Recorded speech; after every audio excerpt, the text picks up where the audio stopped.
Muy buenas noches, muy buenas tardes, amigas y amigos que nos acompañan en esta una nueva oportunidad de nuestra Escuela de las Américas, de nuestra Escuela de Líderes de las Américas. Bienvenidos, queremos agradecer el que estén con nosotros y que durante todos estos días se hayan estado imponiendo de las temáticas y de los aspectos que vamos a ir considerando a medida que vayamos desarrollando cada uno de los temas considerados en nuestra escuela.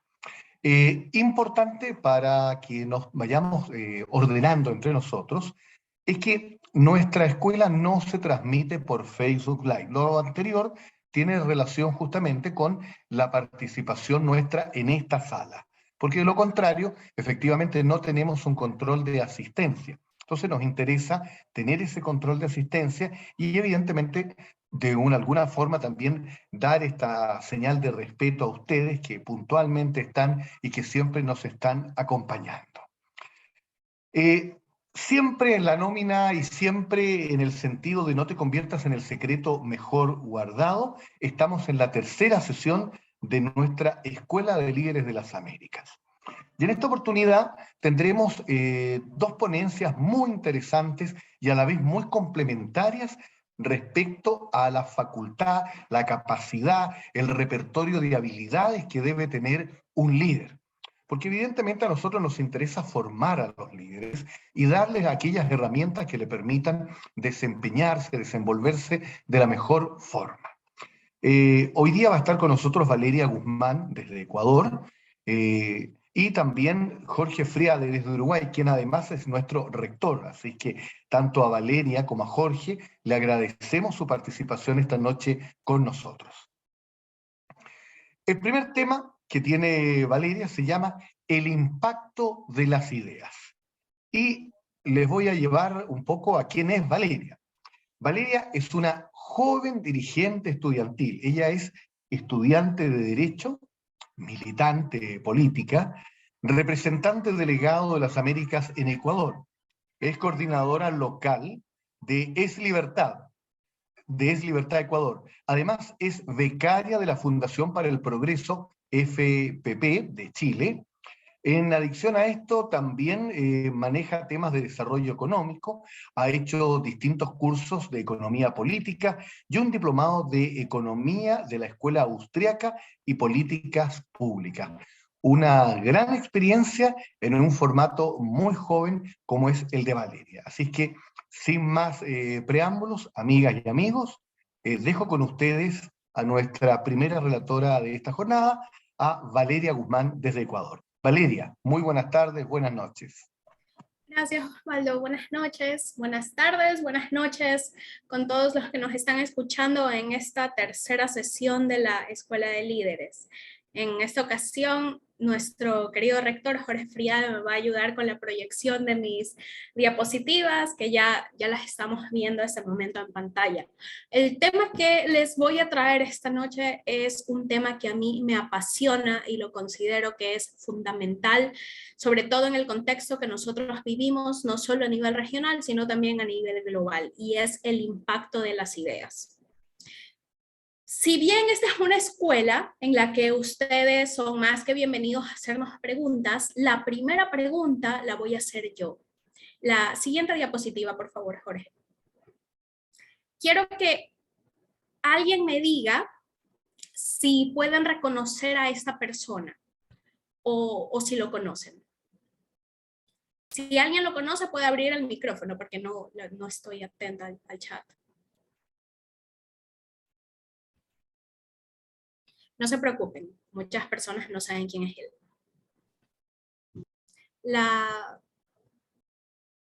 No es Mises. Ahora sí. La siguiente diapositiva. ¿Quién es él? Isaac Newton. No, Karl Marx. Karl Marx. Perfecto. Gracias. Bueno, casi todos, o todos lo conocen prácticamente. Entonces, ¿por qué se da el caso que este hombre, Jorge, por favor, si regresamos a la primera diapositiva, este hombre es Andrew Carnegie. Él vivió más o menos en la misma época que Marx. Para que tengan una idea, Andrew Carnegie era el Bill Gates de esa época, era el Elon Musk, el Steve Jobs. Ese era Carnegie en el siglo XIX, la mitad del siglo XIX en adelante. Él era uno de los hombres más ricos del mundo. Era un inmigrante escocés que llegó a Estados Unidos con una mano adelante, otra mano atrás, como todos los que llegaban en esa época, en busca de nuevas oportunidades. Este tipo lo que hace es revolucionar la industria del acero. Y además de esto es muy conocido por su obra filantrópica. Él creó muchas bibliotecas, universidades, hasta el día de hoy hay una universidad con su nombre, muy buena, por cierto. Así que él fue uno de los propulsores de la industrialización en Estados Unidos. Por ejemplo, en Chicago o en Nueva York, si alguno ha ido, se ven estos rascacielos, ¿verdad? Que, por cierto, los rascacielos se inventaron en Estados Unidos. No sé si saben, pero un poco antes, en los 1800, un incendio acabó con Chicago. Entonces, luego de esto, casi todo era de madera. Y aquí viene esta industrialización y surgen los rascacielos. Y para esos rascacielos se necesitaba del acero. Y es que el acero fue fundamental no solo para la construcción de estos edificios gigantescos, sino también para las vías del tren. Antes, obviamente, sí habían trenes, pero se hacía con hierro. Y el hierro era tremendamente difícil de procesar. Además, era bastante caro. Y este tipo, Carnegie, un visionario, con la ayuda de ingenieros que él llevó desde Alemania, pudo crear fórmulas que abarataban muchísimo todo este proceso. En otras palabras, Andrew Carnegie fue un hombre que mejoró la calidad de vida de cientos de miles de personas en el mundo entero con estos inventos. Participó, ya lo dije, activamente en el proceso de la industrialización y en verdad fue el Steve Jobs de la época. O sea, ahora, para ejemplificarlo más, ahora todos agarramos un iPhone y nos beneficiamos de este aparatito, de este invento nos beneficia a todos, nos hace la vida más fácil. Y además, como les dije, fue un gran filántropo, o sea, fue una persona que donó gran parte de su fortuna y que al mismo tiempo creó muchísimo empleo, además de estos avances en ciencia, en tecnología, etc. Entonces, ¿por qué este hombre, Carnegie, que vivió casi que en la misma época, la siguiente diapositiva, por favor, que este hombre, que Marx, que no creó absolutamente nada, o sea, no lo digo yo, si leen una biografía de Marx, lo único que hizo en toda su vida fue escribir. Nada más.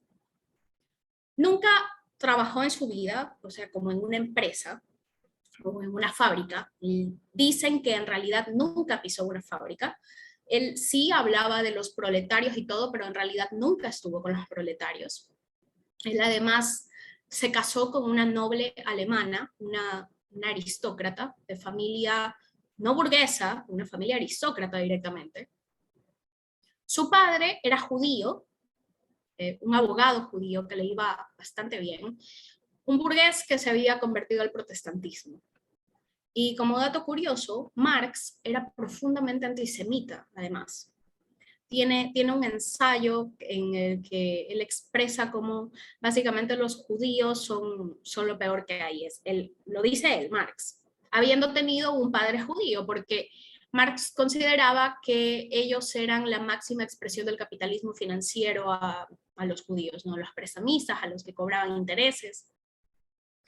Además, él vivió endeudado toda su vida. Tuvo 5 hijos, un par de ellos se suicidaron, fue un padre ausente que los dejó abandonados. Esto no lo estoy diciendo porque yo tenga algo personal contra Marx, no lo tengo, esta es su biografía. Por otro lado, Marx era un tipo brillante, era un genio de las letras, era una persona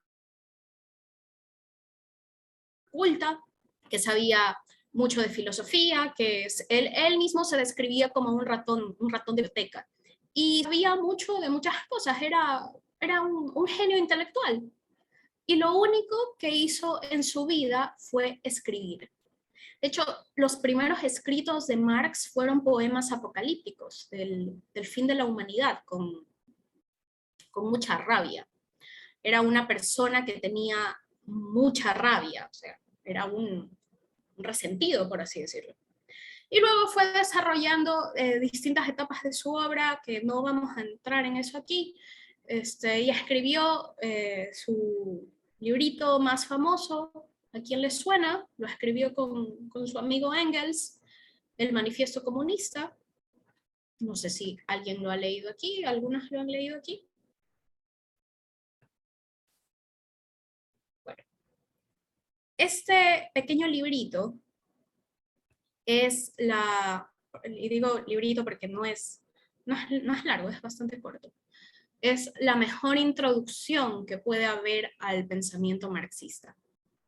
Entonces, mi pregunta es, ¿por qué Andrew Carnegie, que sí es conocido, pero Marx, o sea, Karl Marx es ultra famoso, lo conocen igual de lo que ustedes pueden conocer a John Bon Jovi o que mi generación puede conocer a Miley Cyrus? Es ultra famoso el tipo. ¿Por qué Andrew Carnegie pasa desapercibido en la historia? Cuando mostré su foto no tenía ni idea de quién es, después de todos los aportes que hizo. Y Marx, que lo único que hizo fue escribir, además de fomentar la lucha de clases y todo eso que es la esencia del marxismo, o sea, eliminar gente como ustedes, porque si conocen la teoría marxista de los burgueses que serán reemplazados por el proletario, pero el proletario primero tiene que hacer la revolución armada para eliminar la burguesía e instaurar una dictadura y a partir de eso construir la sociedad comunista ideal. Todos ustedes son burgueses, por cierto. Se los tengo que decir, por si acaso. Marx también lo era. Él no era una persona que venga del mundo proletario, pero entonces la pregunta es, ¿por qué él pasa a ser tan famoso y Carnegie termina siendo no tan famoso, incluso quedando en el olvido? Si alguien quiere abrir el micrófono y decirme por qué, claro, Fernando, por favor.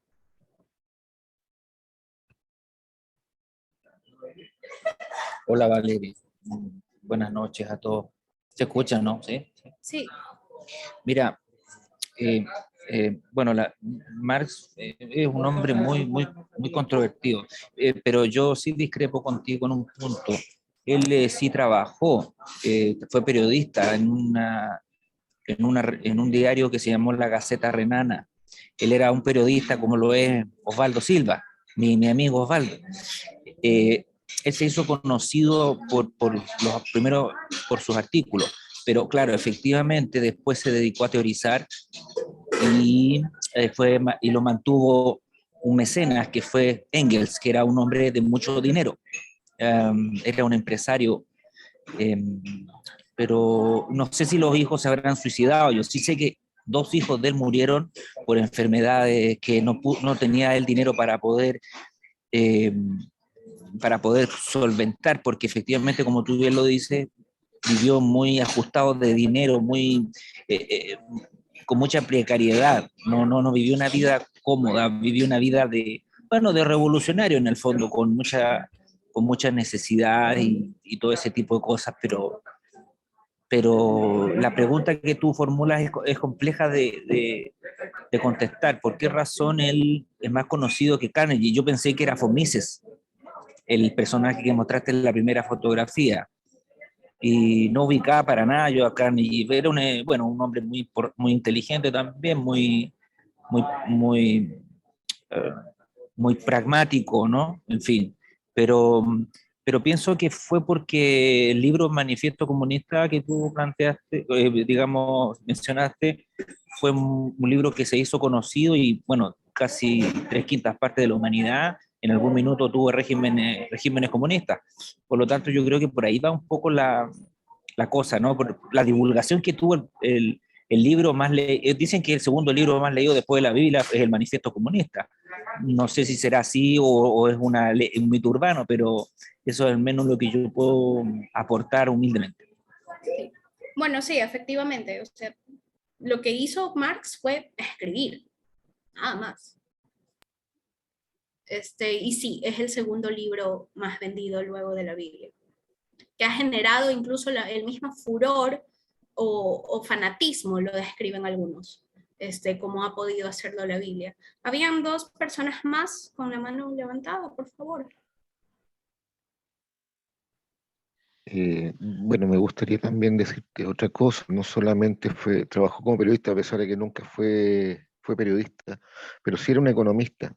Por tanto, sí era un tipo que sabía un poco de lo que estaba escribiendo o de lo que hacía. Saludos, Osvaldito. Gusto verte.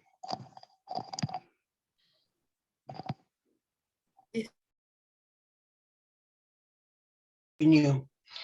La diferencia entre uno y otro son las revoluciones. Karl Marx inició la revolución cultural, que fue cambiar el sistema de pensamiento y el adoctrinamiento de la juventud hacia la izquierda internacional. Tanto es así que en Rusia y en Cuba jamás se leyó su libro, ni estando los comunistas en el poder. Esa es la realidad. En Corea del Norte tampoco y en China tampoco. Esa es la realidad literal. En cuanto a Carnegie, lo que hizo fue la revolución industrial, que es diferente y creó a su vez la conciencia del capitalismo, que es el contrapolo de lo que Marx diseñó, vamos a decir así. O sea, realmente, y que no se ofenda a nadie, el comunismo es 4 vivos trabajan para mí y yo escribo, nada más. Carnegie no, Carnegie empezó trabajando desde chico, desde niño, y se formó en la cultura del trabajo. Y se formó en la cultura del tratar de saber y de aplicar enseñanza. El comunismo es diferente. El comunismo lo que hace es tratar de que haya menos enseñanza y menos valores culturales, por decir así. Y discúlpeme si a alguien ofendo, no es mi temor ofender, pero la realidad es esa, es la realidad literal y es académico, no es ni doctrinario ni nada, es académico y es una realidad literal. Gracias. Gracias. Luis Alberto. Bueno, primero que nada, el saludo para todos desde Cerro Largo. Y bueno, simplemente comentar que hay una película que se llama Germinal, no sé si seguramente alguien tuvo la suerte de haberla visto, en la cual se aprecia algo sobre lo que fue el trabajo de Carlos Marx. Y hay una parte en la película en la cual él dialoga con alguien que se encontraba ahí y le dice que su trabajo era periodista y a su vez escritor. Y él básicamente lo que hacía era escribir en base a situaciones que él iba viendo a lo largo de su camino. Y un poco de la mano de lo que tú preguntabas, el motivo por el cual es más conocido Carlos Marx es que todo su trabajo, todo su análisis, todos los consejos prácticos que le daba a los trabajadores, siempre fue en pos de los trabajadores, para que los trabajadores lucharan por sus derechos, ¿sí?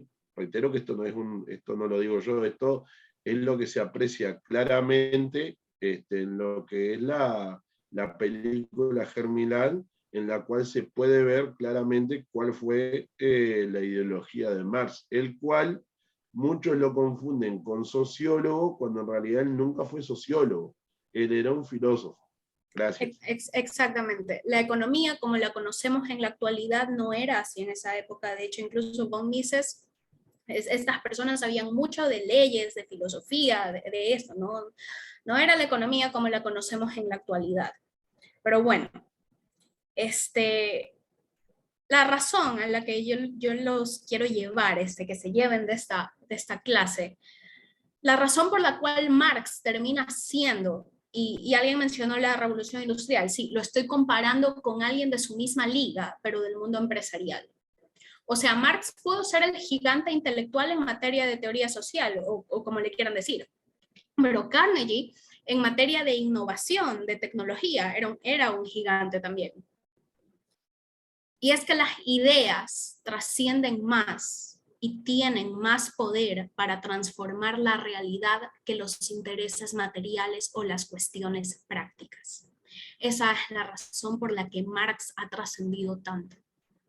Y al final, si lo piensan, ¿quién influyó más? Por supuesto, esto es debatible y nos podemos quedar debatiendo quién influyó más en la historia de la humanidad, si Carnegie o Marx. Pero para mí, personalmente, no cabe ninguna duda que Marx y toda la gente asociada a él influyeron más en la historia de la humanidad. O sea, está la Revolución Rusa, la Revolución Cubana, todas las revoluciones, la Guerra Fría, en buena medida. Tampoco vamos a echar de toda la culpa a Marx, pero en buena medida sí influyó todo lo que él pensó. Y tampoco es que haya sido un pensamiento tan original. Él rescató el criterio de varios pensadores, como Michel de Montaigne. El dogma de Montaigne está bastante explícito quizás en todo el criterio marxista. Pero eso es lo que les quiero transmitir, que finalmente no podemos hacer como que los profesores, los filósofos, los que escriben, como que todos ellos fueran irrelevantes.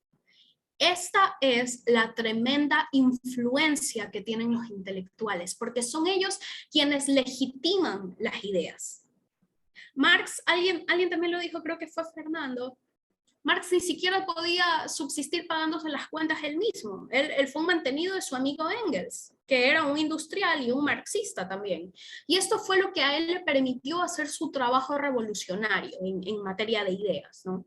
Entonces, sí tengamos esto claro, que los conceptos en materia de ideas tienen más impacto sobre la vida de nosotros que los intereses materiales, a la larga, ¿no? Y esto es algo que los comunistas, que los socialistas lo entendieron hace muchísimo tiempo. La gente se mueve por mitos, se mueve por ideologías, por prejuicios, por ideas sobre lo que es correcto, sobre lo que no es correcto, sobre lo que es justo, lo que no es justo, etc. Y cuando estas ideas cambian, cambia la sociedad. Así de sencillo. Las ideas sobre lo que es justo y lo que no. Por ejemplo, aquí solo pueden levantar la mano si alguien aquí está a favor de... Perdón. Es mi perro. Perro es marxista tu perro. Mi perro es marxista. libertario. Ah, libertad. Creo que... Por ejemplo, ¿cuántos aquí solo levanten la mano están a favor del aborto? Y me refiero a la legalización, no que estén a favor de la idea de abortar, sino a la legalización. Y no vamos a polemizar sobre esto, es solo para tener una idea. Ok. Gran parte de mi generación está a favor del aborto. En Ecuador no hay aborto libre, yo soy de Ecuador, pero lo normal es que cuando las ideas cambian de tal modo, y puse un ejemplo polémico para ilustrar el punto, es que cuando cambian de tal modo que algo como el aborto, por ejemplo, pasa a ser aceptado por la mayoría ciudadana o por fuerzas de opinión muy influyentes, lo más probable, ¿qué creen ustedes? ¿Que la ley lo va a permitir o que no lo va a permitir? Lo va a permitir, obviamente. Si todo el mundo está en contra, es muy difícil que la ley lo termine permitiendo. ¿Me explico? Son ideas. Si es justo o no es justo, si es moral, si es ético, si no es ético, esa es la discusión. Y eso se termina... Por favor, la siguiente diapositiva, me había olvidado. La siguiente. Si de todo esto se quedan con este triángulo, yo voy a estar contenta. Porque de las ideas se pasa a una institución específica. Y lo mismo pasa con todo. Por ejemplo, si ahorita les pregunto, ¿quién está a favor de la esclavitud? Exacto, no por datos, números o hechos, por emociones, por ideas. Si ahora les digo, ¿quién está a favor de la esclavitud? Yo creo que todas me van a decir que están en contra. Pero si esta pregunta la hacía hace 200 años, quizás la mitad me decía que estaba a favor. Porque en esa época, la idea que estaba de moda, por así decirlo, la concepción de lo que es bueno y de lo que es justo, en esa época era otra. Y ahora, Jorge, si podemos regresar a la diapositiva anterior. A esa. En esta lámina puse varios pensadores, no necesariamente de la misma línea. Todos los que están aquí son gigantes, gente en verdad de primer nivel, intelectuales que han tenido una influencia impresionante. Está Milton Friedman, Hayek, Keynes, Max Weber, Douglas North y Mises. Todos ellos, obviamente, repito, no eran de la misma línea, no podemos esperar que Keynes esté a favor de lo que decía Hayek. Todos ellos estaban de acuerdo con una cosa, y es que detrás de cómo avanza la sociedad, de si vamos a tener empresas o no, de si el Estado tiene que dirigir la economía o no, de si el Banco Central tiene que ser independiente o no, de si el aborto tiene que ser legal o no. Detrás de todo esto, decían ellos, predominan las ideas, la forma en cómo vemos el mundo. O sea, la explicación es mucho más larga, ¿no? Aquí lo estoy simplificando. Pero en términos sencillos, esto es lo que ellos planteaban. Entonces, la siguiente lámina, por favor, la del triángulo que les estaba comentando. Este es un modelo que está relacionado en un libro publicado por la Universidad de Stanford. Se los voy a compartir. Este es el resumen sobre cómo van evolucionando todo este procedimiento de las ideas. Lo que se sostiene es que todo parte de una idea, desde la punta de la pirámide, de los profesores, por ejemplo, de lo que nos enseñan los padres en casa, de lo que podemos ver por televisión, de lo que leemos en un periódico, de lo que escuchamos en la radio. Todo parte desde ahí. De ahí se desprenden las instituciones. Y es lo que les contaba hasta hace un rato. Por ejemplo, una discusión muy común. ¿Es justo que haya gente que no puede ir a la universidad porque tiene que pagar? Entonces hay que darle solución a este problema. Cuando algo no importa, simplemente lo ignoramos o no es un tema de discusión. Así que no va a haber una respuesta. Pero cuando algo sí es tema de discusión, cuando hay una postura moral respecto a esto, se convierte en una reforma concreta. Por ejemplo, si hay ecuatorianos aquí conectados, pongamos este ejemplo clarísimo de instituciones. Cuando vino el expresidente Rafael Correa, él inició con un discurso que partía de la justicia, porque al menos para él es justo, ético y moral. Y así fue como creó una nueva constitución. Y todo partió de una idea que mueve más que los intereses. En general, las personas que votamos, o la gran mayoría de los que votan, se dejan llevar más por los discursos, por las ideas. Y es así como se cambian las instituciones. Y de las instituciones pasamos a los incentivos. Entonces el gobierno, que es el ejemplo que estaba tomando, ¿no? El gobierno viene con reformas para que todo sea más justo. Bonos para esto, bonos para aquello. Y con el cambio de la institución me refiero a las leyes. Eso es una institución. Y aquí en Ecuador se hizo una reforma muy grande, muy compleja, para cubrir su discurso. Y de ahí en los incentivos, esa constitución fue tan mal hecha, creo que a nadie le cabe una duda sobre eso, que el incentivo que puso fue que tengamos la peor crisis social desde el regreso a la democracia. Y los resultados, lo que les digo, que al final la gente más vulnerable haya sido la más afectada. Y esto creo que es algo que podemos verlo quizás en toda la región, para quienes usan Uber. Cada vez hay más profesionales haciendo de Uber.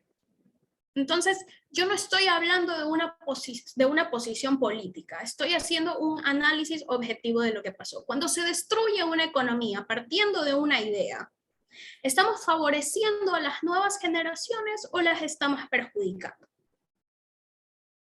Esto, en teoría abstracta, no significa que la idea de Rafael Correa, que fue a quien puse de ejemplo, haya sido mala. Yo creo que era mala, obvio. Porque creo que los recursos son escasos y deben ser bien administrados. Eso es lo que pienso yo. Correa, siendo economista, pensaba que los recursos son infinitos y podía gastarlos en sabatinas para comunicar sus ideas semana a semana. Y es así como ha logrado, de cierto modo, mantenerse en la mente de todos los ecuatorianos. Sí. Repito, si hay ecuatorianos aquí, conocen muy bien de lo que estoy hablando y en resumen, el costo lo pagan las personas más vulnerables. Y este orden de la pirámide que está expreso en este libro es bastante claro. Entonces, la siguiente diapositiva, por favor. Tenemos los famosos think tank, los centros de pensamiento.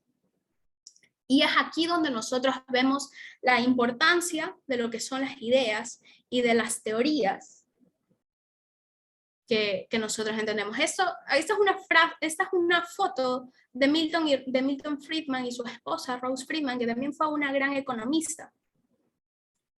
Un cambio mayor en la política social y económica es precedido por un giro en el clima de opinión intelectual, lo que nosotros consideramos que está bien o que no está bien. Después de un lapso, a veces décadas, una corriente intelectual se esparce, primero gradualmente y luego más rápido en el público, y a través de la presión que ejerce sobre el gobierno, afectará el curso de la política social y económica. Esto encierra la importancia de las ideas. ¿Por qué es tan importante el clima de opinión intelectual? Porque va a afectar el curso de la política social y de la política económica. En pocas palabras, el tipo de país en el que vamos a vivir. Pongámoslo de ejemplo a Venezuela. Es un país sin libertad económica. Y eso tiene que ver con todo esto, con el clima de la opinión intelectual, con lo que pasó antes, obviamente, no estoy hablando de ahora, antes que lleguen a donde están ahora. Cuando se dice que el problema es la desigualdad económica, se está transmitiendo un mensaje moral. Y en un sistema que está mal, hay que cambiarlo. Entonces, algunos son directos y dicen cómo lo quieren cambiar, otros lo disfrazan un poquito más y se explayan en este discurso. ¿Y qué ocurre? Mencionaba mucho a mi generación. ¿Qué ocurre con mi generación, con los millennials? Es que la mayoría cree que hay que formarse en Twitter. No todos, obviamente. Pero entonces ponemos en redes sociales, no sé si ustedes recuerdan el año pasado que se hizo viral una foto de Alexandra Ocasio-Cortez con un vestido en un evento carísimo que decía Tax the Rich. Pónganle impuestos a los ricos. Entonces, y la gente se compra eso y se indignan porque eso está transmitiendo un mensaje moral. Partimos de estas ideas. Entonces, de esta superficialidad de conocimiento. ¿Ustedes creen que esa es la argumentación racional reflexiva que se necesita para arreglar los problemas? ¿Cómo creen algunos que se resuelven actualmente? Indignándonos moralmente y saliendo a las calles a reclamar ciertas cosas. Por ejemplo, que yo salga a la calle a reclamar igualdad y viene alguien y me dice, pero ¿sabes lo que es igualdad? Y digo, no sé, pero quiero igualdad. Esa es la realidad. La gente está completamente desinformada. Pero bueno, para ir cerrando, todo, absolutamente todo es una idea. La siguiente diapositiva, por favor. ¿Alguien sabe quién es él? Bueno, creo que ahí se lo puede ver en el libro. Este señor, Thomas Piketty, escribió ese libro que está ahí, que es, si algunos lo han visto, es un ladrillazo, sí, es gigante, creo que ni él se lo leyó. Y este libro se hizo famoso mundialmente. Bueno, cuando lo publicó en Francia no fue famoso, cuando lo publicó en Estados Unidos, el New York Times se encargó de hacerlo famoso. y desató todo un debate mundial en torno al capitalismo, la desigualdad, y que de hecho ya venía, pero él lo exacerbó. Él sostiene en este libro que en el capitalismo gradualmente los ricos se seguirán haciendo más ricos y los pobres más pobres, y a la final se va a concentrar tanto esto que el sistema mismo se va a autodestruir. Entonces propone políticas que son increíbles, en verdad, como tasas de impuesto del 85%, impuestos al patrimonio, todo esto que sea global, ¿no? Y además, dato curioso, él es asesor de Podemos en España, o era, no sé si sigue, de asesor de Podemos en España. Pero bueno, a estas alturas, está de más decir que este tipo ya está refutado. Economistas como Deirdre McCloskey ya lo refutaron por completo, lo hicieron pedazos. Y el Financial Times también encontró que para este libro manipuló los datos. Entonces, lo que quiero ilustrar es que, además, este libro es bastante entretenido. Lo que quiero ilustrar es que este intelectual que nadie conocía, con un libro así, tuvo un impacto fenomenal. Y abrió un debate mundial en el que incluso se metieron los presidentes. En Chile lo recibió Bachelet. Cristina también lo recibió en Argentina. O sea, el tipo viajó por todo el mundo. Se hizo multimillonario sin pagar el 85% que él proponía, obviamente. El punto es que un intelectual así tiene una influencia tremenda. La siguiente caricatura, por favor. Perdón, la siguiente diapositiva. En esta diapositiva tengo una caricatura que se la puede comprar en la casa de Marx en Alemania. Está convertida en un museo. Entonces, al final, uno va y le hacen un tour, y al final, en la tienda de recuerditos del museo, se puede comprar esta caricatura. Sorry guys, it was just an idea. Lo siento, fue solo una idea. A mi juicio, es esta caricatura de un artista alemán que refleja lo que estoy intentando transmitir. El marxismo fue solo una idea. El nazismo también fue solo una idea. Hay un libro, que ahora no recuerdo cómo se llama, pero habla sobre el caso de Alemania como potencia mundial y cómo pudo definir el mundo moderno, y se analiza en este libro cómo el país que tuvo a los filósofos, a los científicos, a las universidades, haya terminado en el nazismo. Y con esto ya cierro. La siguiente diapositiva, por favor. Hay muchos factores, obviamente, de por qué Alemania terminó en el nazismo, pero tengamos en cuenta que el nazismo fue una idea. Esta es una foto, no sé si la recuerdan, de hace tanto tiempo. Una foto mundialmente famosa de una congregación donde estaba Hitler. Y para ese entonces el nacionalsocialismo estaba de moda. Luego de todas las consecuencias económicas que dejó el Tratado de Versalles en Alemania. Este sistema estaba, como idea, estaba de moda para poder reivindicar a las masas frente a los explotadores. No era un movimiento populista, porque siempre es así. La lucha de clases en el nazismo es igual que en el marxismo, pero en otro grupo. Entonces, para ir cerrando, quiero que ustedes reflexionen. ¿Ustedes dónde estarían en esta foto? Creo que muchos quisiéramos responder que estaríamos donde está este señor encerrado en un círculo. Muchos desearíamos poder contestar eso. Pero el poder de las ideas es tan gigante, tan gigantesco, que pueden producir hasta una infección psíquica. Cuando las ideas se ponen de moda, o sea, y tal vez algunos me podrían decir que sí, es muy difícil ir contracorriente, porque el ser humano tiene un instinto de sumarse a lo que el grupo considera que es bueno. Y si el grupo opina de una manera, vamos a hacer eso. Y hay varios experimentos, como aún contra su propio juicio, la gente termina yendo a donde va la mayoría.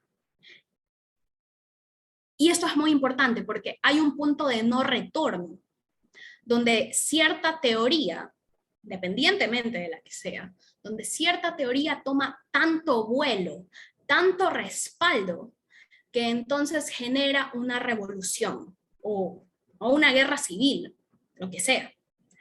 Y los que marcan la diferencia son exactamente el tipo de personas que está encerrada en ese círculo. Esta foto refleja realmente lo que es voluntad de carácter. Algo poco común, pero que finalmente es la última esperanza para que este tipo de ideas, para que las ideas dañinas no terminen de destruir nuestra sociedad. Esa es la importancia de las ideas, porque el clima de opinión influye tanto en el país, en la región, en el mundo en el que vivimos. Esa es la reflexión con la que yo quiero que se queden. ¿Dónde estarían en esa foto? Muchas gracias. Si tienen preguntas, ¿Puedo opinar, Valeria? Sí, claro. Acerca de la reflexión, hay un dicho que dice, lo que no se mide, no se puede mejorar. Entonces, desde hace tiempo tenemos la estadística. En 1973 fue permitida la legalización del aborto en Estados Unidos, en 1973. En los años 2013 hubo 664.435 abortos. En el 2015, 638.169. En el 2016, 623.471. Estas muertes son superiores a las muertes de las guerras mundiales, y ya no lo vemos en la guerra de Ucrania. Van 2 meses y van 25.000 personas. En México, quiero decirles que México en el 2020 hubo aproximadamente 20.000 abortos, unos clandestinos, otros permitidos, pero hubo 20.000. Ahorita en México van 10 estados de los 32 que han permitido ya el aborto. Entonces, cuidado con esto. Yo les recomiendo que vean la película Unplanet. Esa la pueden ver en YouTube y está muy interesante para tener un concepto de lo que es el aborto. Gracias. Perfecto, muchas gracias, Valeria. No sé si querías tú cerrar con algo. Si damos paso quizás a la ponencia de Jorge. Perfecto, y después las preguntas como habíamos quedado. Las preguntas para todos. Perfecto. Hoy quiero agradecer a Valeria Guzmán por esta exposición que ha sido notable, provocadora, con un sentido muy bueno, muy ilustrativo, por lo menos en 2 oportunidades sí, me violentó sus preguntas. Le agradecemos a Valeria justamente esta didáctica. Bueno, me hicieron llegar el currículum de quién es nuestro siguiente ponente, y lo tengo que leer muy bien porque además es el rector de la escuela, así que hay que hacer mérito. Pero les quiero contar que Jorge Friade es neurocoach, coach ontológico profesional, orientador vocacional, profesor de oratoria, escritor, periodista, pastor, conferencista internacional, es especialista en inteligencia espiritual y en temas como la inspiración y la potenciación y el empoderamiento de personas y equipos destinados a alcanzar una transformación con excelencia y obtener un máximo nivel de desempeño personal y profesional. Es docente e investigador de diferentes universidades e instituciones internacionales. Evidentemente ha estado siempre vinculado a los procesos de coaching. Es asesor gubernamental y consultor político en liderazgo, ética de gestión de gobierno y administración. Rector de la Escuela de Líderes de las Américas y de la Sociedad Científica Competencia Gerencial. Director regional para Latinoamérica del Parlamento y Fe Internacional. Secretario ejecutivo de la Coalición Latinoamericana de Gobierno y Fe. Miembro del Consejo Directivo Legado a las Américas. Director de Educación de la Conferencia de Liderazgo de Uruguay e integrante de Competencia Gerencial Internacional. Esto entre una innumerable cantidad de afirmaciones que relatan o describen la experiencia y el quehacer diario de nuestro rector, don Jorge Friade. Así que, sin más presentaciones, quiero dejar entonces con ustedes a Jorge Friade y esta segunda ponencia de la jornada. Muchísimas gracias, querido Osvaldo Silva. Un gusto saludar a cada uno en los lugares donde se encuentran. Nos gustaría que cada uno ponga en el chat su nombre, su apellido y el país desde donde nos está acompañando en esta noche. Es muy importante para nosotros contar con ustedes no solo en esta clase, sino en las subsiguientes. Y para eso queremos también reconocer la participación de cada uno en lo que es este ciclo 2022 de la Escuela de Líderes de las Américas. Agradecer a Valeria Guzmán por su brillante exposición. Realmente nos ha llenado de desafíos, ese desafío de no creer las ideas así nomás. Yo creo que tenemos que siempre pasarlas por un tamiz, siempre reconocer que detrás de cada idea hay conceptos que pueden servirnos, pero otros que no también. Y hoy vamos a hablar justamente del tema del arte de hablar con autoridad.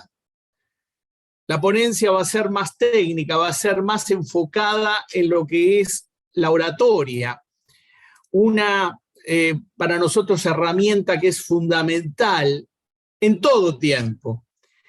Y fundamentalmente viendo lo que es justamente el liderazgo, no solo a nivel de gobierno en nuestros países, sino a todo nivel, en las organizaciones, en las empresas, en las distintas instituciones. Qué importante es en el marco de este ciclo que hemos dado en llamar "No te conviertas en el secreto mejor guardado", poder adquirir herramientas, recursos, instrumentos que nos ayuden a comunicarnos mejor. Por eso formamos parte de un equipo que integramos junto a el querido Osvaldo Silva, Valeria Guzmán, que ustedes acaban de escuchar, Sergio Castillo y Pilar Carrera. Y formamos parte del Legado a las Américas. Queremos servir. Ahora, cuando leía Osvaldo el currículum, yo decía, bueno, pero esto lo puedo resumir en una sola palabra, no necesitamos tanta letra. Soy un llamado a servir, soy un llamado a dar lo mejor para que la gente pueda vivir mejor, para que todos aquellos que realmente tienen oídos para oír, ojos para ver, que quieran cambiar su vida, que quieran una transformación real, un cambio en su manera de pensar para que pueda cambiar su manera de vivir, lo puedan efectivizar, lo puedan llevar a la práctica. Por eso siempre estamos enfocados en ir por más, en avanzar. Y esta escuela es para eso, es para tratar temas que nos deben interesar a todos.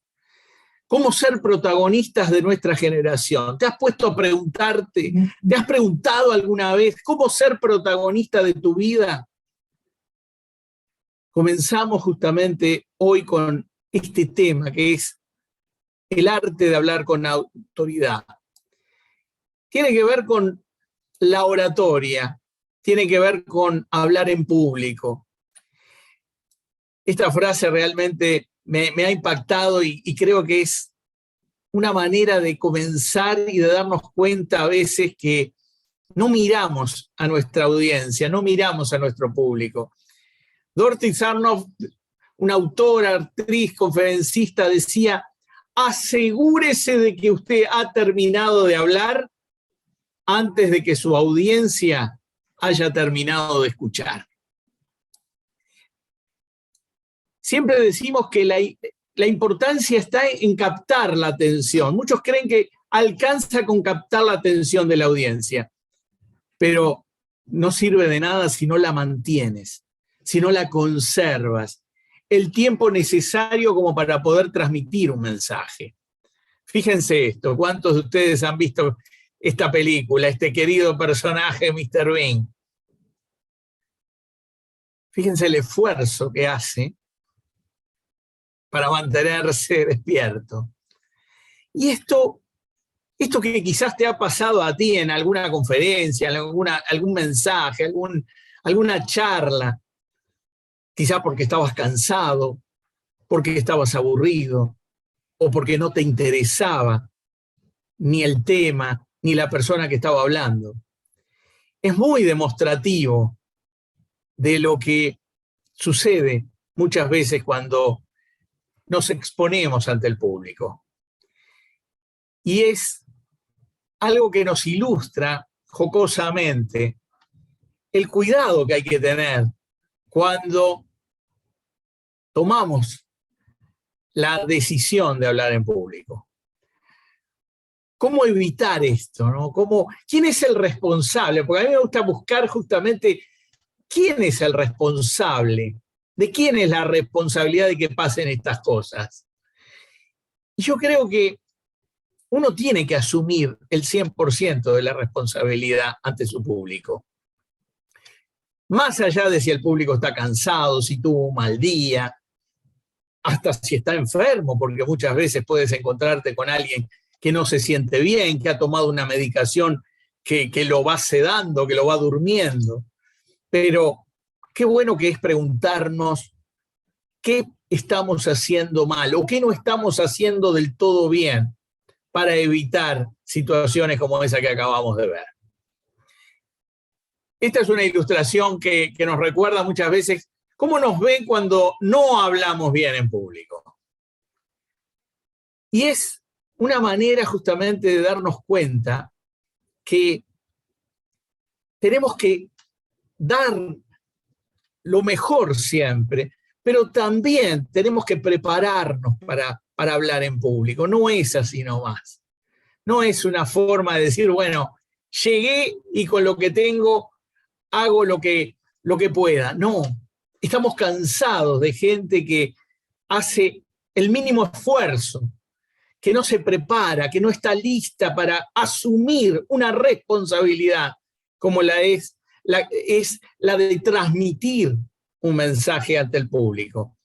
Por eso es muy importante conocer previamente a quién me voy a dirigir, ese público objetivo, tratar de adecuar el mensaje a ese público, a sus códigos y modos de comunicación. ¿Por qué? Porque el que expone, se expone. Y a los que nos gustan las difíciles, a los que nos gustan los desafíos, esto para nosotros es un verdadero placer. Lo hacemos porque nos gusta, sí, pero más que nada lo hacemos porque tenemos algo para transmitir. No lo hacemos para figurar, no lo hacemos para que nos conozcan solamente. No, no es para eso. Es porque hay un mensaje que trasciende. Hay algo que queremos transmitir, que queremos compartir con esa audiencia, con ese público, que llega a ser más importante que nosotros mismos. Porque la clave, ¿dónde está? En olvidarme por un momento de mí mismo y pensar que lo que tengo para brindar es mucho más trascendente e importante. Y no olvidarnos jamás de que nunca hay una segunda oportunidad para causar una primera buena impresión. Esto prácticamente es un lema dentro de lo que es la oratoria, pero tiene mucho de base, porque nos ha pasado a todos que ese primer impacto, esa primera impresión, es la que después nos lleva a escuchar a la persona o a no escucharla, a tenerla en cuenta o no. Tú puedes tener un gran mensaje, pero si no lo transmites de una manera poderosa, cautivando a tu audiencia, seguramente ese mensaje se perderá, se va a diluir, va a quedar secundario a lo que es la impresión que tú has causado en tu audiencia, en tu público. Por eso necesitamos enfocarnos en lo que realmente importa. Un lenguaje que sea adecuado y respetuoso. Conozco gente que es experta en hablar ante el público, experta en muchos temas, especialistas en muchos temas, pero que muchas veces abusan de un lenguaje soez, de lo que llamaríamos malas palabras o palabras que no suenan bien al oído. Y uno se pregunta, ¿por qué ensuciar una presentación con palabras que no ayudan a que la persona se sienta cómoda, se sienta bien con lo que está escuchando? Una sonrisa. Yo creo que nada nos impide poder mostrarnos tal cual somos, tal cual nos sentimos. Yo en este momento siento agradecimiento ante ustedes por estar con nosotros en esta noche, por haber aceptado el llamado, la invitación a formar parte de esta Escuela de Líderes de las Américas. Y lo hacemos, no lo hacemos esto porque no teníamos otra cosa y realmente decíamos, bueno, vamos a llenar un espacio. De ninguna manera, no nos manejamos de esa forma. Lo que hacemos siempre es buscarles lo mejor, lo último, lo que sentimos que la persona necesita escuchar, reflexionar, analizar, pensar, como decíamos al comienzo, para vivir mejor. La presentación personal, vestirnos adecuadamente, sentirnos bien con nuestra presencia, una actitud amena, amable, serena, no atacar al público, no sentir que estás permanentemente como luchando contra el que te está escuchando. Es fundamental también a la hora de lograr esa empatía, lograr esa sintonía con el público. Y es un arte, lo decíamos, es un arte y un arte maravilloso, el hablar en público. Pero también forma parte de los temores, de los mayores temores que puede llegar a tener un ser humano, increíblemente a veces comparado hasta con el temor a la muerte. Por eso qué importante es asumir esto, asumir que si yo tengo algo importante que transmitir, algo importante que decir, algo trascendente, debo hacerlo a pesar de mis temores, a pesar de mis miedos, a pesar de mí mismo. Según la Real Academia Española, oratoria es el arte de hablar con elocuencia. Es hablar bien, de modo convincente, con fuerza expresiva, con distinción. Hablar de una manera que el otro quiera escucharte. Vamos a ver un poco la personalidad de Jesús como maestro y como orador. Jesús fue un maravilloso comunicador, un excelente comunicador. ¿Y saben lo que decía la gente cuando lo escuchaba? Dice en la Biblia que llegaron a Capernaum y el sábado entró Jesús a la sinagoga y se dedicó a enseñar. Y la gente se admiraba de sus enseñanzas porque corresponde a quien tiene autoridad. Porque enseñaba como corresponde a quien tiene autoridad y no como los escribas. John MacArthur dice, la única técnica persuasiva de Cristo era decir la verdad. Y vaya si fue así, si es así. Porque Jesús es el mayor comunicador que ha existido. Nadie lo ha ni siquiera igualado. Mi definición de oratoria es el arte de hablar con autoridad. El arte de hablar con autoridad. Alguien que habla con autoridad sabe lo que dice y dice lo que sabe, no se guarda nada. No deja que otro se pierda de ese conocimiento, de esa sabiduría que ha logrado adquirir. Está dispuesto a compartirla, está dispuesto a servir con todo lo que hace, con todo lo que dice. Por eso decimos que oratoria es el arte de hablar con autoridad, con seguridad y con convicción. Es el arte de hablar con distinción. ¿Cuántos necesitamos esto? ¿Cuántos necesitamos perfeccionarnos en esto? Además es un camino que te lleva por toda la vida. Todo en la vida requiere de oratoria.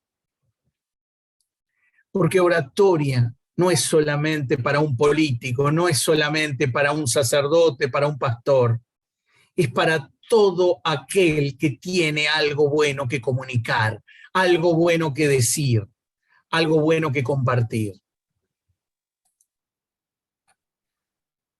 Oratoria es el arte de hablar con propósito. No se trata de hablar por hablar. Mucha gente quizás habla bien, pero no dice nada. Mucha gente cree que es hablar por hablar. Pero la idea es hablar con un sentido, con un propósito, con un objetivo. ¿Qué es lo que quiero transmitir? ¿Qué es lo que quiero compartir? Pero también oratoria, como decíamos, es el arte de vencer tus propios límites, tus miedos, tus temores, tu timidez, esos rasgos de tu personalidad que no te llevan a ningún lado. Por eso a veces decimos hasta que la oratoria es la mejor excusa para ayudar a las personas al desarrollo integral de su personalidad. Pero oratoria también es el arte de hablar poco y decir mucho. No tiene que ver con hablar demasiado. A veces nos pasamos hablando y hablando y hablando y decimos tan poco. La verdadera oratoria es lo contrario exactamente. Es hablar lo menos posible y decir lo más que se pueda. ¿Hay una diferencia entre hablar y hablar en público? Porque si vamos al caso, todo el tiempo estamos hablando en público. Puede ser una persona, puede ser alguien de tu familia, puede ser tu esposa, tu esposo, un hijo, tu padre, tu madre, un hermano, un amigo, un compañero de estudio, de trabajo, un vecino. En realidad, siempre estamos hablando en público. Y cuando te das cuenta que es tan importante una charla, una conversación, una plática con una persona como con 10, con 100 o con 1000, tomas conciencia de la importancia de la oratoria. ¿Cuáles son los objetivos? ¿Te has puesto a pensar para qué necesitamos la oratoria? ¿Qué es lo que buscamos a través de la oratoria? ¿Qué es lo que quiero lograr? ¿Qué deseo transmitir? ¿Qué mensaje quiero compartir con los demás? El objetivo de la oratoria no solo es la verdad, sino también la persuasión. Enseñar, instruir, inspirar, persuadir, convencer, disuadir. Fíjense cuántas profesiones están encerradas en estos verbos maravillosos. No hay profesión que no necesite la oratoria. Agreguémosle incitar, inducir, informar, entretener, defender, vender, deleitar. Para todo esto y mucho más, podemos decir que la oratoria es esencial. Pero fundamentalmente para mover, para despertar, para ayudar a abrir los ojos de las personas, para generar conciencia para vivir mejor, para que no te creas el primer cuento que te digan, para poder ordenar y organizar tus ideas y para hacer que las personas tomen decisiones y actúen en consecuencia. ¿Te das cuenta la importancia que tiene la oratoria? ¿Comprendes la importancia que tiene en tu vida personal, profesional, familiar? ¿Te has puesto a pensar cómo transmitir una idea? Valeria nos habló justamente de ejemplos de personas que se dedicaron a esto, a transmitir ideas. Algunos lo lograron con mayor éxito, otros con menos, pero trasciende. Una buena idea o una mala idea. Depende del grado de contagio que pueda tener esa idea. Pero si tú tienes buenas ideas, si tú tienes buenos pensamientos, ¿qué te está impidiendo que los demás los conozcan? Que los demás se beneficien a través de ellos. ¿Qué te estás guardando? No te conviertas en el secreto mejor guardado. No te conviertas en el secreto mejor guardado. Este autor decía, las palabras son la configuración acústica de las ideas. Friedrich von Hardenberg-Novalis. Las palabras son la configuración acústica de las ideas. El genial Víctor Hugo decía, no existe en el mundo nada más poderoso que una idea a la que le ha llegado su tiempo, a la que le ha llegado su hora. Es uno de los lemas del legado a las Américas y de muchos de nosotros cuando nos damos cuenta de la importancia que tiene una buena idea. José Martí decía, al igual que las piedras, rodando en las colinas, las ideas justas alcanzan sus objetivos, a pesar de todos los obstáculos y barreras. Puede ser posible para acelerar o dificultar, pero imposible de detener. Una idea se hace imposible de detener. Esto se le atribuye a Mafalda, pero vaya a saber quién lo dijo. ¿Practicas algún deporte de riesgo? Sí, a veces doy mi opinión. Y tanto Valeria como en lo personal, nosotros, Osvaldo, Sergio, Pilar, todos los que integramos esta Escuela de Líderes de las Américas, nos caracterizamos por practicar ese deporte de riesgo. Nos encanta compartir nuestras ideas, nuestros pensamientos, y compartirlos con ustedes y escucharlos también a ustedes. Saber que están acá porque buscan, están en una búsqueda de algo distinto, de algo diferente, de algo que les sume, que sume en sus vidas, en sus profesiones, en la tarea que ustedes están llamados a hacer, como nosotros. Quizás en este momento estemos siendo maestros, pero somos aprendices permanentes. Somos personas que nos caracterizamos por darnos cuenta y asumir que todo el tiempo estamos aprendiendo de todo y de todos. Y que no nos la creemos, porque el día que te la creíste, fuiste. Ya no servís más. Estamos acá para compartir ideas, para compartir herramientas, recursos, instrumentos, pensamientos que nos ayuden a todos a vivir mejor. No te pase esto.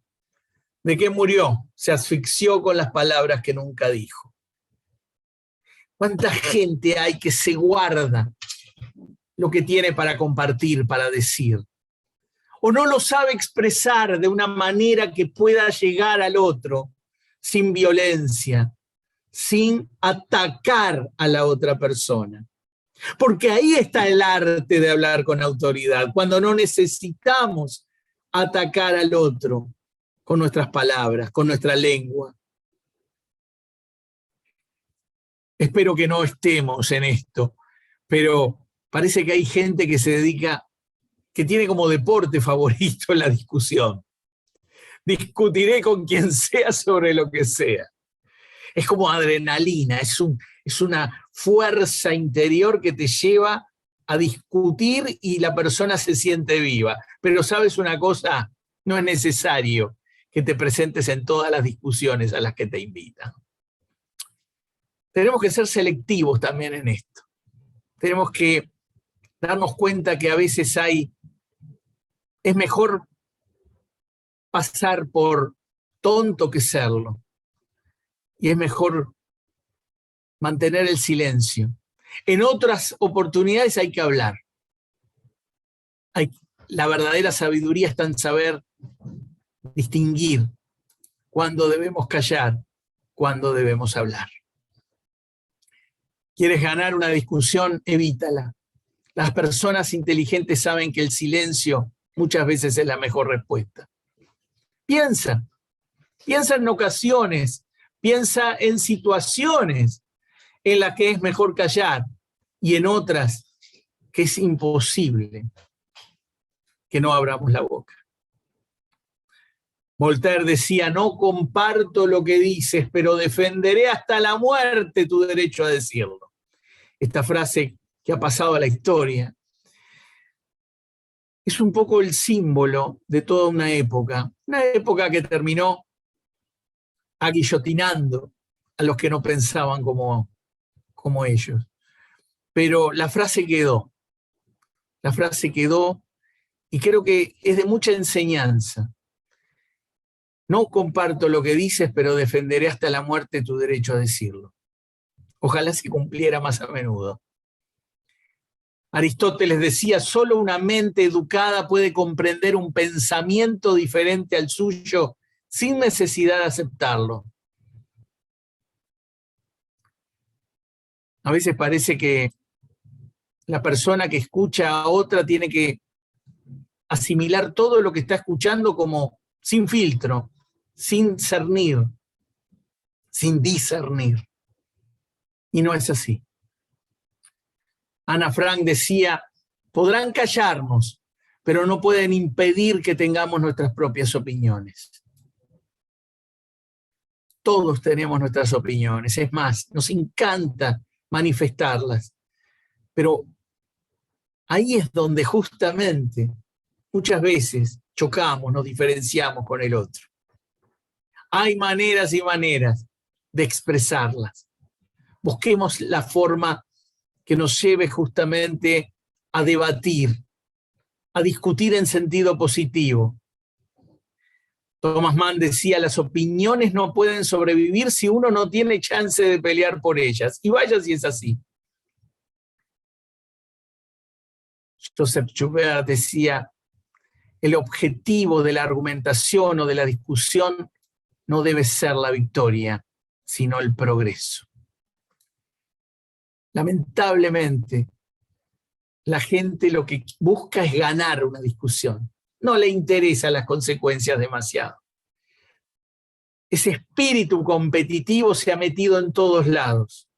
Y nos hemos olvidado que no estamos compitiendo contra el otro, sino contra nosotros mismos. Esto es para reflexionar, esto es para pensar. ¿Dónde estamos parados? ¿Queremos imponer nuestras ideas? ¿Atacamos al otro que no piensa como nosotros? ¿O buscamos la manera de comunicar lo que pensamos, lo que queremos, hasta lo que sentimos, de una manera que el otro pueda entenderla? Quizás no compartirla, pero sí llegar a escucharnos, a comunicarnos. Y recuerda decir lo que te molesta cuando te moleste, y no cuando te harte, no cuando ya llegues al límite. Así podrás decirlo con tus mejores palabras y no con tus mejores ofensas. Todo tiene su tiempo. Todo tiene su tiempo. Desmond Tutu decía que su padre solía decir: no levantes la voz, mejora tu argumento. No levantes la voz, mejora tu argumento. Alza tus palabras, no tu voz. Es la lluvia la que hace crecer las flores, no los truenos. Qué buena frase de Rumi. No subas la voz, mejora tu argumento. Qué importante. Esto es sabiduría. Esto es para pensar, esto es para reflexionar, para analizar. Una manera de demostrar la inteligencia es sabiendo ignorar lo que no vale la pena. ¿Cuántas veces nos han tirado cáscaras de banana? No piedras. A veces las piedras las podemos evitar, pero el problema son las cáscaras de banana. ¿Cuántas veces te quieren hacer patinar? Te quieren hacer caer. No hay peor derroche de tiempo, pérdida de tiempo que discutir con un fanático. Al que no le interesa la verdad, sino justificar su fanatismo. Aprendamos a distinguir, a discernir entre una persona que defiende de verdad la verdad y a un fanático que se ha olvidado hasta de lo que defiende, con tal de ganar una discusión, con tal de ganar una pelea, y que es capaz de llegar hasta destruir al otro. Thomas Paine decía, argumentar con una persona que ha renunciado a la lógica es como darle medicina a un hombre muerto. Nada más ni nada menos. George Bernard Shaw decía, no se puede discutir con una persona cuya subsistencia depende de no dejarse convencer. Esto se aplica en todos los casos. ¿Cuántas veces hemos querido convencer a otra persona que está completamente cerrada, negada a escuchar? Qué importante es aprender a distinguir con quién podemos debatir y con quién no. Con quién comunicar o a quién llegar con nuestras ideas y a quién no vale la pena. Mark Twain decía, nunca discutas con un idiota, pues te bajará su nivel y allí te ganará por experiencia. Por eso decimos que sarcasmo es la capacidad de insultar a los idiotas sin ellos darse cuenta. Sócrates decía, cuando el debate está perdido, la calumnia es el arma del perdedor. En otras palabras, cuando el debate se ha perdido, la calumnia es la herramienta del perdedor. El insulto, la calumnia. Qué triste que es. ¿Cómo escuchamos esto muchas veces en nuestros congresos, en nuestros parlamentos? ¿Y cuántas veces han llegado a las manos, supuestamente para defender una idea, que no han podido defender con argumentos sólidos, contundentes? Les dejo esta pirámide de Paul Graham que dice que refutar el punto central es la clave. Pero que ojo, porque se llega un momento que si terminas con el insulto, vas a parecer un idiota. Este es un decálogo de la lógica. No atacarás a la persona, sino al argumento. No malinterpretarás o exagerarás el argumento de una persona para debilitar su postura. No tomarás una pequeña parte para representar el todo. No intentarás demostrar una proposición suponiendo que una de sus premisas es cierta. No asegurarás que algo es la causa simplemente porque ocurrió antes. No reducirás discusión solo a dos posibilidades. No afirmarás que por la ignorancia de una persona una afirmación ha de ser verdadera o falsa. No dejarás caer la carga de la prueba sobre aquel que está cuestionando una afirmación. No asumirás que esto sigue aquello cuando no existe conexión lógica alguna. Y no asumirás que una afirmación, por ser popular, debe ser cierta. Los resultados son consecuencia del liderazgo. El liderazgo es consecuencia de comunicar adecuadamente. Comunicar adecuadamente es consecuencia de ser uno mismo. Esta es una invitación a que seas tú mismo. Oratoria no tiene nada que ver con clases de teatro. No estamos interpretando un papel. Estás interpretando a ti mismo. Me estoy interpretando a mí mismo. Estoy demostrando quién soy, qué es lo que pienso, qué es lo que quiero, qué es lo que me interesa. Y de esa manera lo digo para poder llegar a hacerlo y ser coherente en todo sentido. Por eso, encuentra tu voz, construye tu legado, transforma el mundo. Como decía Maya Angelou, he aprendido que la gente olvidará lo que dijiste, olvidará lo que hiciste, pero nunca olvidará cómo los hiciste sentir. Y siguiendo a Bob Goff, seremos conocidos por nuestras opiniones, pero recordados por nuestro amor.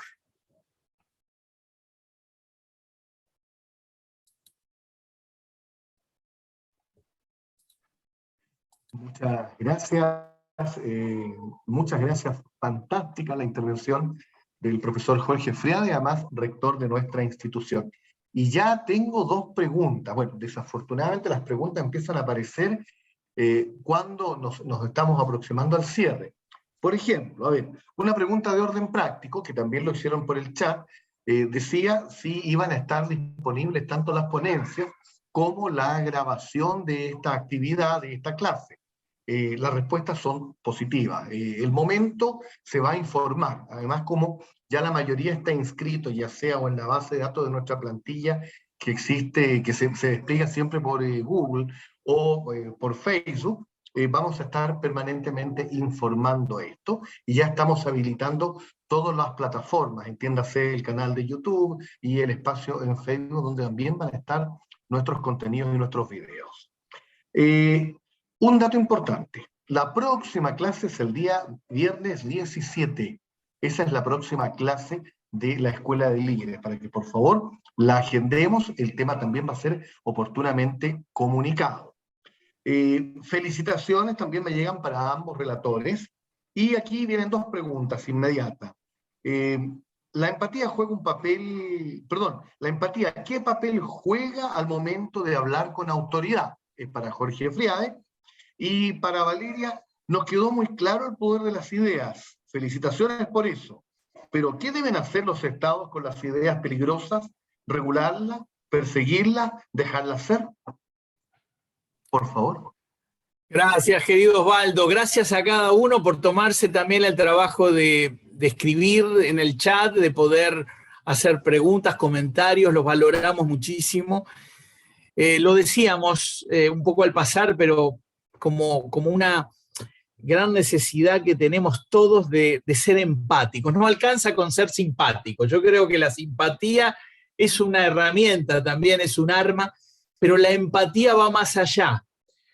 A veces se define como el ponerse en el lugar del otro. Es algo imposible ponernos en el lugar del otro, pero sí podemos hacer el esfuerzo de tratar de ver con la mirada del otro, con los ojos del otro, de ver por qué piensa lo que piensa, qué lo lleva a verse de determinada manera.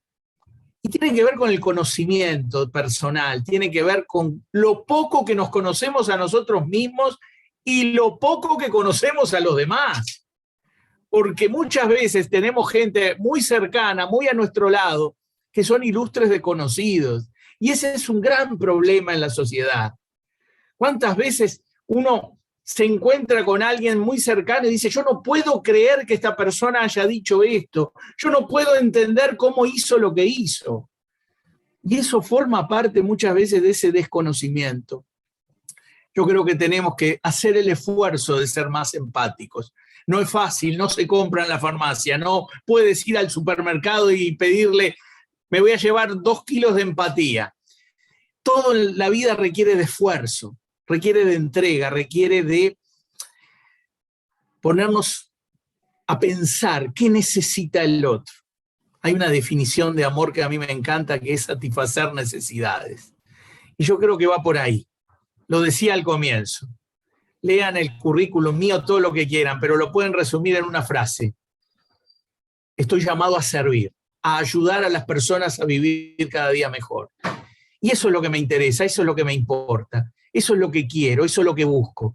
Y yo creo que por ahí va la empatía, en ponernos en el lugar del otro en el sentido de ver cuáles son sus verdaderas necesidades. ¿Qué es lo que esa persona necesita para vivir mejor? En todo sentido, no solo en el material. No nos quedemos solo con lo material. Recordemos que somos espíritus, somos un espíritu que estamos viviendo una vida, una experiencia a través del alma y ocupando un cuerpo por un tiempo determinado. Pero no nos olvidemos de la parte espiritual. No nos olvidemos que el ser humano, si hay una necesidad que tiene, es la espiritual.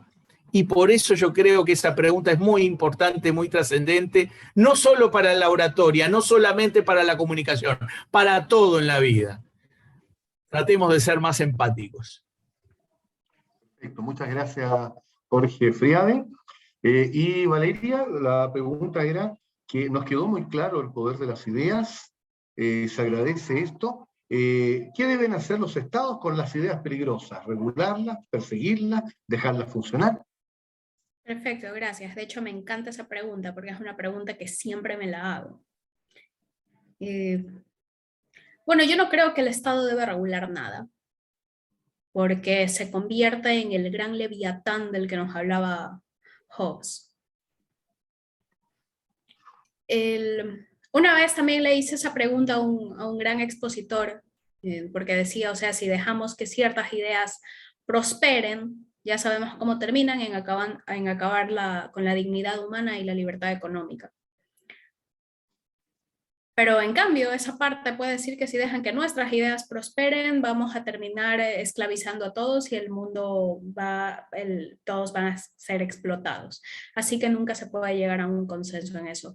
Yo creo que la solución está en el debate, la famosa batalla de las ideas que siempre escuchamos ahora, ahí está la respuesta. Yo no creo que el Estado tiene que entrar y regular a estos grupos.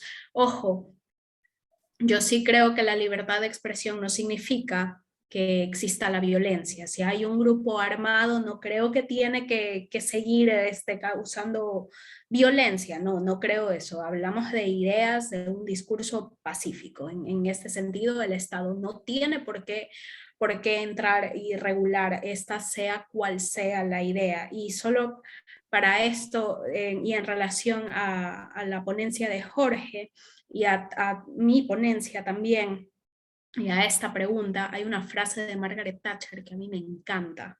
Dice, me encanta el argumento, amo el debate.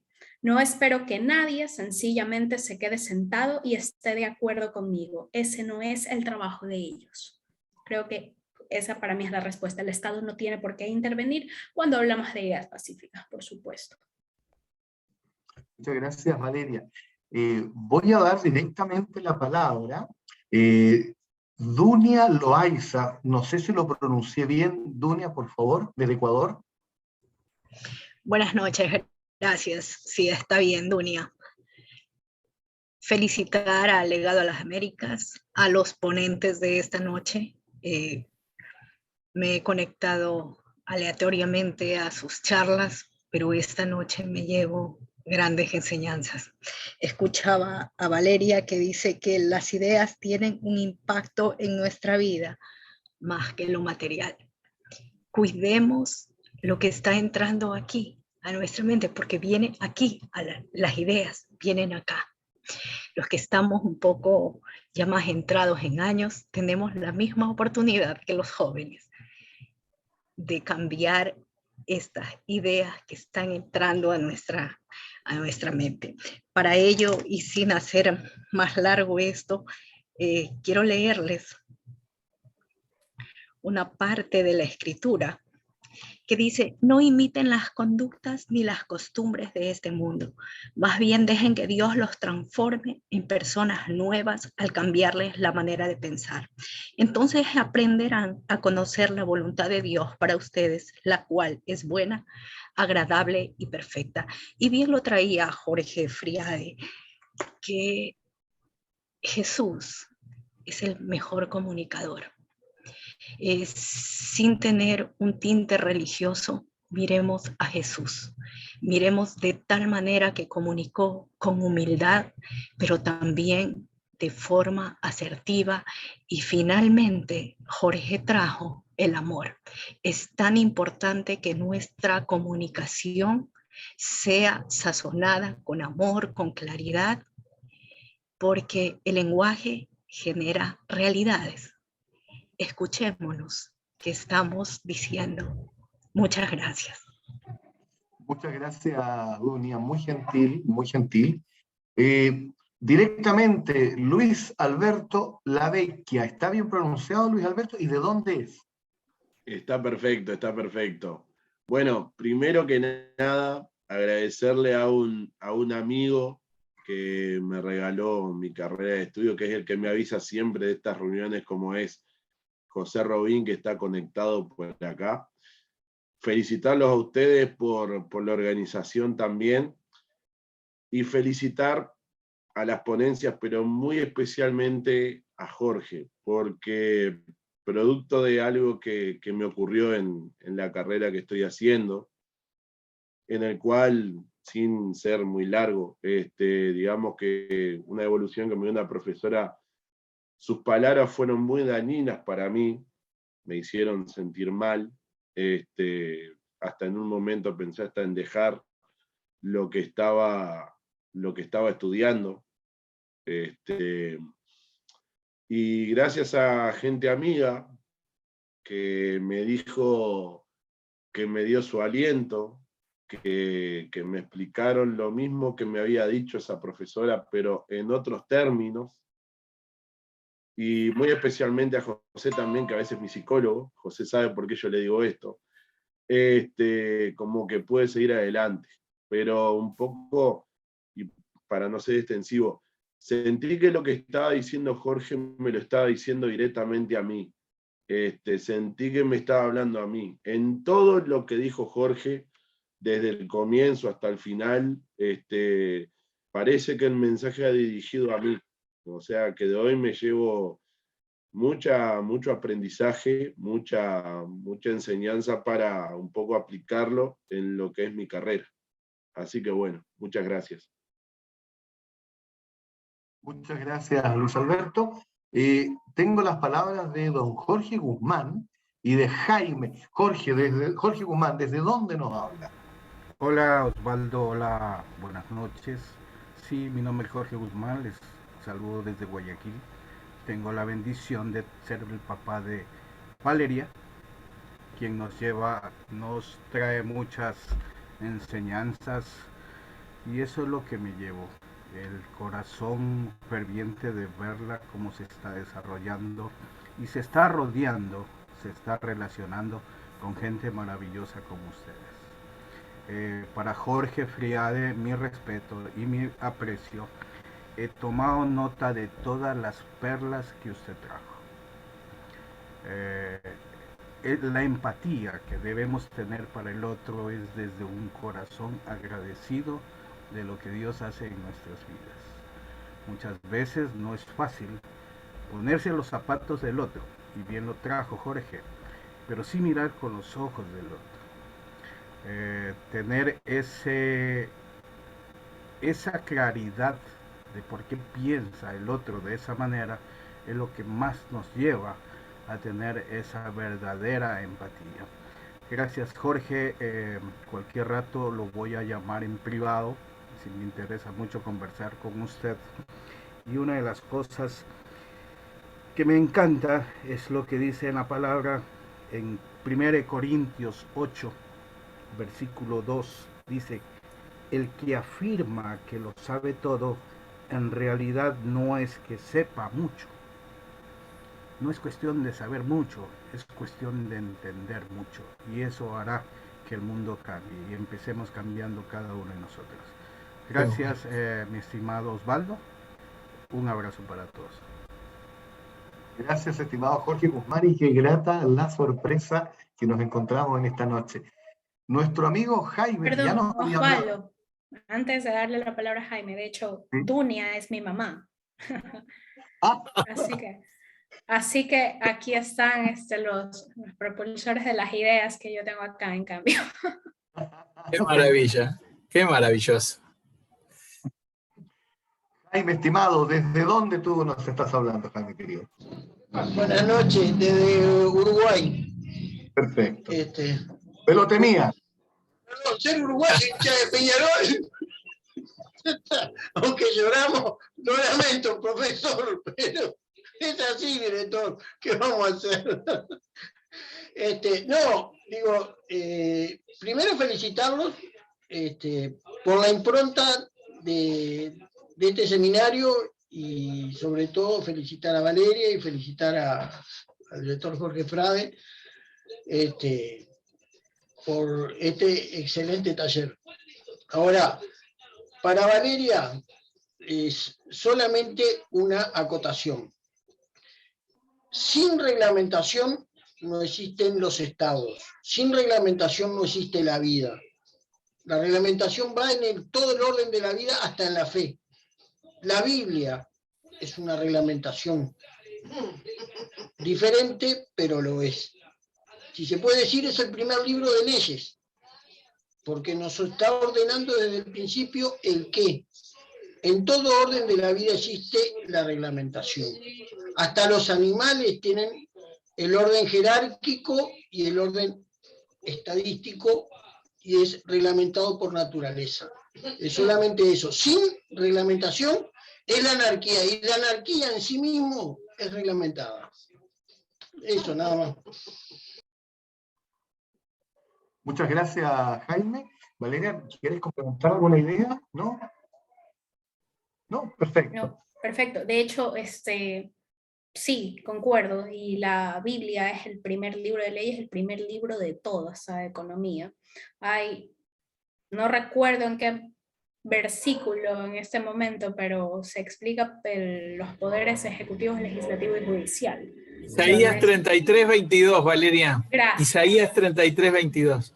Gracias. Sí, la separación de poderes no es de Montesquieu. Se la atribuyeron a Montesquieu, pero tuvo la habilidad de tomarla, pero está en la Biblia, como todo está en la Biblia. Sí, sí. Perfecto. Bueno, yo quiero, antes que terminar, insistir en algo que permanentemente hemos estado diciendo. Las ponencias, los contenidos, el video y todos los materiales de nuestras clases van a estar disponibles para todas las personas, así que no va a haber problema respecto de esto. Y el viernes 17 es la próxima clase, así que para que estemos totalmente atentos a la información. Y el 25 de junio está el Congreso de la Juventud, donde entiendo también que nuestra Valeria Guzmán va a tener también un papel bastante protagónico en esa actividad. Así es que para convocar a jóvenes que pudieran sentirse motivados por estas temáticas, por favor, para el día 25 de junio, el Congreso de la Juventud. Y bien, siendo ya, me voy a cometer un problema porque yo estoy en Chile. Acá son las 20:41. Ya me metí en un problema porque los horarios son distintos. Pero amigos, habiendo pasado 1 hora con 41 minutos, quiero agradecer el que ustedes estén con nosotros, el que hayan permanecido acá, y la invitación nuestra es a que sigan con nosotros en cada una de las actividades de nuestra Escuela de Leyes. Estimado Jorge Frade, estimada Valeria, muchas gracias, y a todos ustedes también, gracias y buenas noches. Gracias, Osvaldo. Gracias a todos. Gracias por la participación. Gracias, Osvaldo, por tu presencia siempre con nosotros. Y a Valeria, que se lució realmente esta noche, y a sus papás que están ahí siempre apoyando. Gracias de corazón a cada uno. Nos vemos el viernes 17, como decía Osvaldo.